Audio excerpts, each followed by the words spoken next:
तो चलिए आज बात करते हैं अमेरिका के वर्क वीज़ा पॉलिसी में हुए उन बड़े बदलावों की जो आजकल हर टेक प्रोफेशनल के दिमाग में घूम रहे हैं।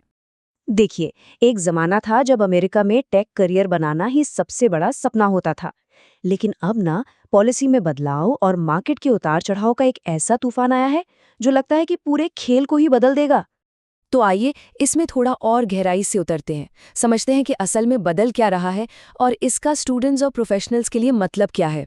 अच्छा, अगर आपको हमारे ये विश्लेषण पसंद आते हैं तो कृपया चैनल को सब्सक्राइब करें, वीडियो को लाइक करें और बेल आइकॉन ज़रूर प्रेस करें। इससे हमें बहुत प्रेरणा मिलती है और हम आगे भी आपके लिए ऐसी ही बेहतरीन जानकारी लाने की पूरी कोशिश करेंगे। तो सबसे पहले उन नए कानूनों और बढ़ी हुई फीस पर नजर डालते हैं जो आजकल इतनी सुर्खियों में है। तो एक नया बिल पेश किया गया है, H-1B और L-1 वीजा सुधार अधिनियम। इसका मकसद है कि धोखाधड़ी रुके और अमेरिकी वर्कर्स को प्राथमिकता मिले। हालांकि एक बात साफ कर दूं, ये अभी सिर्फ एक प्रस्ताव है, कानून नहीं बना है। नई हकीकत का जो पहला झटका लगा है वो है H-1B रजिस्ट्रेशन फीस। ये सिर्फ $10 से बढ़कर सीधे $215 हो गई है। मतलब एक बहुत बड़ा जंप है ये। और इससे भी बड़ा बदलाव आ सकता है कंपनियों के लिए। अगर वो अमेरिका के बाहर से किसी को हायर कर रहे हैं तो उन्हें $1 लाख तक की फीस देनी पड़ सकती है। सोचिए, $1 लाख। लेकिन सबसे बड़ा और अहम बदलाव तो लॉटरी सिस्टम में हुआ है। अब ये किस्मत का खेल नहीं रहा। अब सीधी सी बात है, जिसकी सैलरी जितनी ज्यादा होगी उसके चुने जाने के चांस उतने ही ज्यादा होंगे। पर ये नियम अकेले नहीं बदल रहे हैं।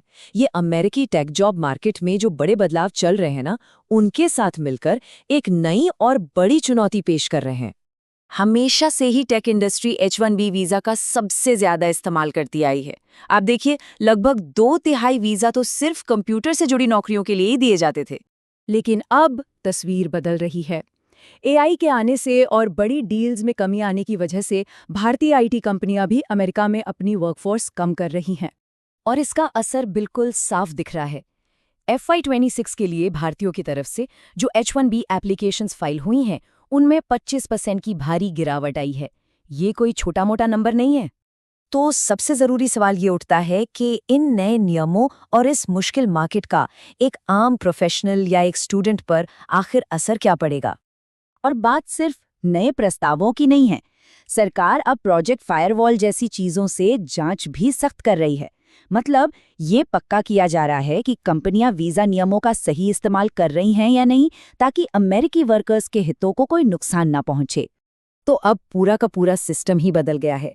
जहां पहले ये किस्मत का खेल था, अब वहां ऊंची लागत और जबरदस्त कंपटीशन का मैदान बन गया है। इस नए माहौल की सबसे बड़ी मार उन स्टूडेंट्स पर पड़ रही है जो अभी अभी ग्रेजुएट हुए हैं, और उन प्रोफेशनल्स पर जिनकी सैलरी बहुत ऊंचे ब्रैकेट में नहीं आती। इन सब बदलावों को देखकर अब कई लोग दूसरे विकल्पों के बारे में सोचने पर मजबूर हो गए हैं, और इसमें सबसे ऊपर नाम आ रहा है कनाडा का, जो एक मजबूत विकल्प बनके उभरा है।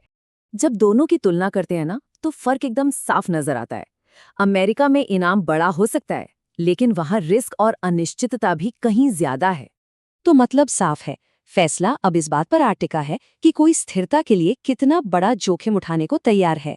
जो रास्ता कभी सबके लिए खुली सड़क जैसा लगता था, वो अब एक संकरी गली बनता जा रहा है, जो सिर्फ कुछ चुनिंदा और बहुत ज्यादा सैलरी वाले प्रोफेशनल्स के लिए ही खुला है।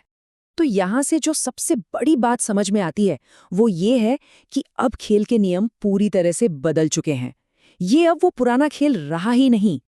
तो ये सारे बदलाव आज के महत्वाकांक्षी प्रोफेशनल्स को एक ऐसे दौराहे पर लाकर खड़ा कर देते हैं जहां उन्हें ये सोचना होगा कि उस अमेरिकन ड्रीम का असल में उनके लिए मतलब क्या है।